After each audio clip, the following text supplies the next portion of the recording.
students, good morning to you all. How are you all doing? Sabina, how are you doing? Samuela, how are you? Majid, how are you doing? And every other person, Aurora, hope you're fine. Waraman, hope you're fine. Ikia, Maria, everybody, I hope you're fine. Maria Goretti, Andriana, hope you are doing just fine. Alright. Today's class is strictly for those in Primary 5, Agricultural Science, and we're going to be looking at the remaining part of what we learned last week. Our topic last week was general requirements for livestock production, and we said animal husbandry in bracket. We had animal husbandry in bracket. When we were in our junior classes, we didn't call it animal husbandry, we called it rearing of animals. And we did not call them livestock. We called them what? Farm animals. Farm animals. They are animals that we rear by ourselves. But now, what do we call them?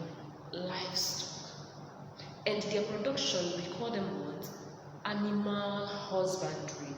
Livestock production. Now, without wasting much of your time, I would like us to reverse what we did last week.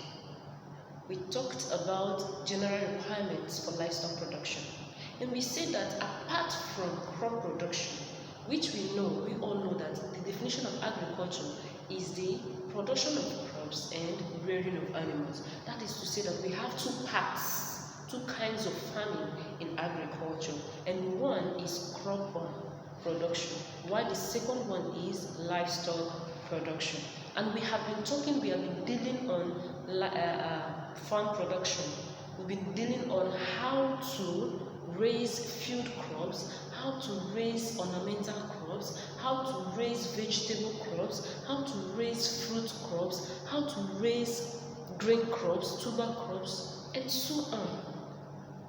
So now, since last week we've been dealing on livestock production, that is how to raise animals. Because when we deal on only farm production, like crop production rather, without dealing on livestock production, we are still lacking somewhere. We are still cheating on one part of our study in agriculture. The agricultural sector is not complete without livestock production. Okay, we said that apart from crop production, we have another type of farming, which is livestock production.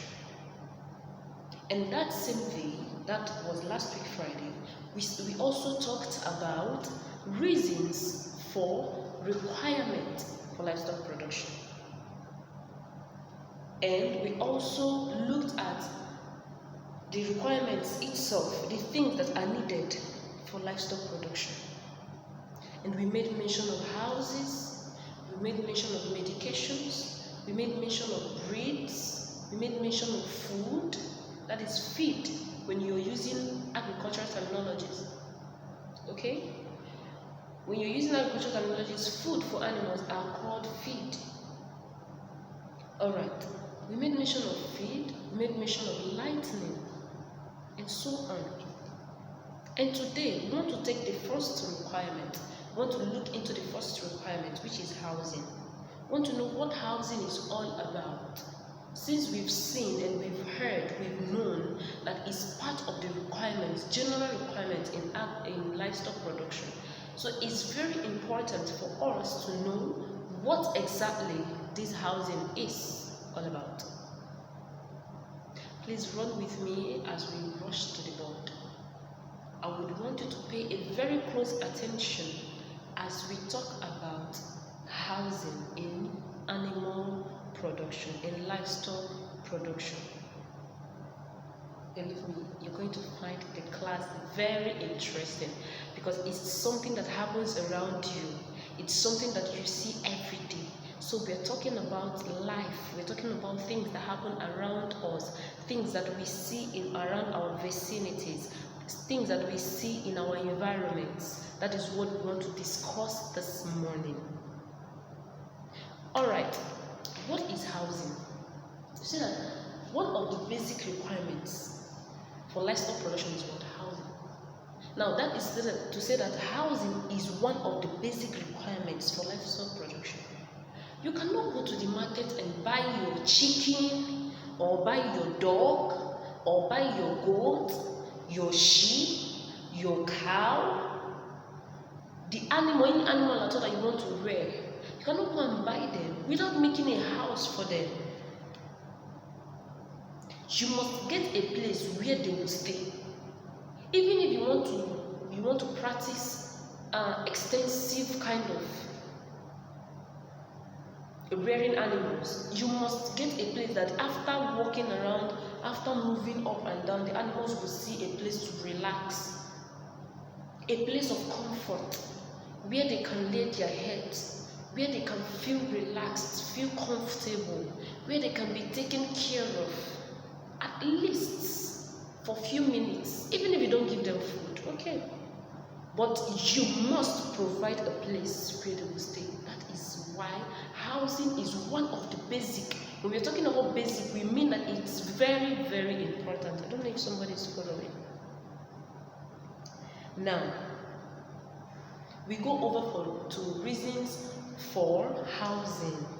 Reasons for housing. The reason why we make houses. The reason why we provide house for our animals.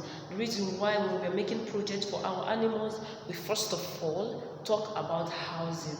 What are the reasons? The first one, to prevent them from sun, wind, and rain. Now let's take for instance, there are people like the herdsmen. They take their cow to the field for food. That is, sometimes some may be semi-intensive, while some are completely extensive practice, kind of rearing animals. Now when they take them to the field for food, and at the long run it starts raining, what do you think that the herdsmen will do? Do you think they will leave their cow under the rain and go and hide themselves? No. As they are trying to protect themselves, they will also try as much as possible to protect the animal. So what do? They take the animals from the field and keep them back to their houses. Because when you leave them open, when you leave them to the rain, or under the rain, under the wind, under the sun, you will see that as time goes on, they will start draining. Whatever efforts you're pouring on them, whatever effort you're putting on them to make sure that you have a good animal, you will not see them. Why? Because they are not comfortable. They don't even have shield over their head. They don't have where they can relax when they want to. When rain falls, it falls on them. When there is sun, it hits on them. Things like that. Your animal will not do well the way it should. So that is one of the reasons why you need to get them what?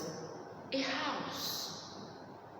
Because when you allow them to get affected by rain, sun, or wind, you will see that it may cause them sickness, or their stature, they will not be doing fine.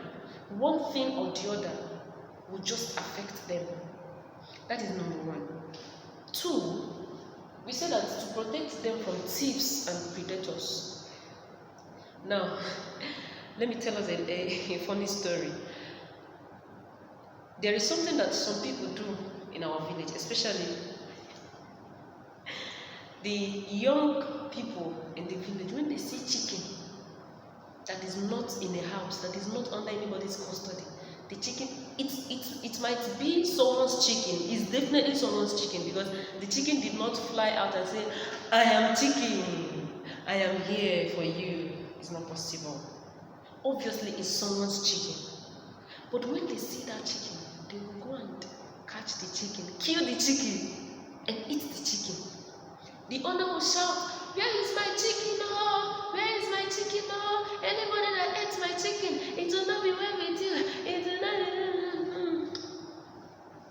Where did you keep your chicken and people ate it? Where was it? The reason why people laid their hands on your chicken without you knowing is because your chicken was not properly protected. You did not make a house for your chicken. Your chicken was left, your chicken was exposed to thieves and predators. What if it was animals that ate the chicken in the bush? Like we have animals that eat fellow animals. We are still coming to that. But at the same time, what are we trying to say? For you to prevent or for you to protect your animal from thieves eating them or predators eating them, it's better you make a place for them to be kept. So that anytime you want to give them food, you go there, you give them food. Whenever you want to take them to the field, you go there, you bring them out to the field, depending on the kind of farming you want to practice with them. Okay? Now, that takes us to the third number, which says we make houses for animals to provide a good environment to take care of them. Now, let's say if you bring me to your place, before you give me water, immediately I enter inside your gate, you just say, teacher, can you wait, let me bring water for you while I'm still standing at the gate. No. First of all, courtesy demands that you take the person inside the house. You see? You take the person inside the house before any other procedure. So even if you take the person to the house, the person will sit down. Now the person is comfortable, at least a little bit. Before you now bring your water, food, on television, entertain the person, gist with the person. What are we trying to say? There was a coverage, or there is a coverage over the person before the person will feel at home to do any other thing with you, to converse with you or to stay with you. So now let's bring it down to the animals. Before you start giving animals food or before you start making lightning, you cannot come and you wire lights outside on an empty space and say, this is where I'm going to be training animals. This is where I'm going to train my chicken. When I buy those my chicken, I will buy them, then I will keep them here with the light. You don't have any coverage over their head, just like that. I will keep them like this, then I will be giving them food. I will keep their food here. I will keep this up. Even when rain comes, rain will mess everything up. When sun comes, it will mess everything up. They will just be there. Anybody that sees you will say, this one is a madman. I don't know if I'm communicating. Now, what am I trying to say? Making houses for animals helps you or enables you to take good care of them. Is that well understood? If you don't understand anything, try to ask questions. Okay? Alright, that takes us to predators. You know, we made mention of predators when we were talking about the second reason for housing. And now we want to know, what are predators? We said that predators are animals that feed naturally on other animals. We have dogs. Dog, that one. If you bring pork, dog will eat. If you bring chicken, dog will eat. If you bring cow, dog will eat. Any meat you bring, dog will eat. We have lion. Don't even pray to meet lion in the bush. Even you that is a human being, the lion will eat you. Who will feed on your flesh. So obviously, they are predators. So they naturally attack animals or feed on them. Is that understood? Do I need to explain further on that particular one, on that particular topic? Alright. Now we go over to types of houses. Obviously, you know, when I give examples, I love making references so that you will be able to understand, especially using things around you. Okay? So that you'll be able to understand what I am trying to say. Now, if you want to build a house, obviously the kind of people that will live in the house will determine the kind of house you build, right? You cannot go and build house with zinc or black, I don't really know, wood all over.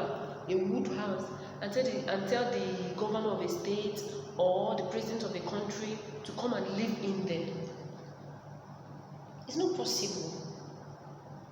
The capacity of the human or of the person depends or will determine the kind of house the person will build.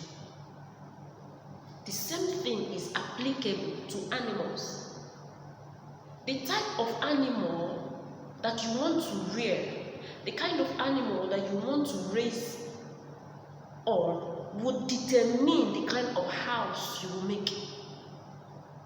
You cannot build a house that is meant for chicken, for a dog. You cannot make a house that is meant for rabbits, for a sheep. Everybody get their level, everybody get their house. So it's natural, it's just there. Now that brings us down to the types of houses. We said that we have cage, we have brother, we have hut, we have pen and shed. Now cage is the kind of house that we build for chickens, strictly for chickens, as in grown-ups. Alright? While brother is the kind of house we bring for young chickens. You know, sometimes you see some farmers, they go to the market and they buy layers. Alright? They buy small broiler, 3 months or 3 days, 3 weeks, something like that, depending on the farmer, the choice of the farmer. Now when they buy the ones that are 3 days old or 3 weeks old, they cannot put them together with the ones that are 3 months old. Do you understand?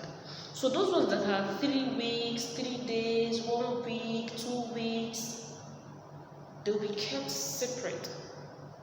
Those are the ones that we say we keep in the brother, while the ones that we keep in the cage are the ones that are up to maybe 3 months, 4 months, 5 months and thereabout, depending on you. I don't know if I'm communicating. Then we said that hut is meant for rabbits. Hut house is meant for rabbits. Alright? That is where you train your rabbits. You cannot train a rabbit in the cage, I'm sorry. You just have to make a hut.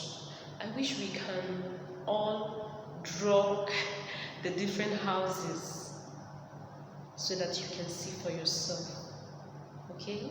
But when we return back to school, definitely is a promise. I'm going to give you a picture of the different houses. Alright, the last one is pen and shed. Now those ones are the ones that are made for cows, sheep, goats. Okay, so those are the kind of houses that we have, animal houses that we have. Brother, cage, hut, pen and shed.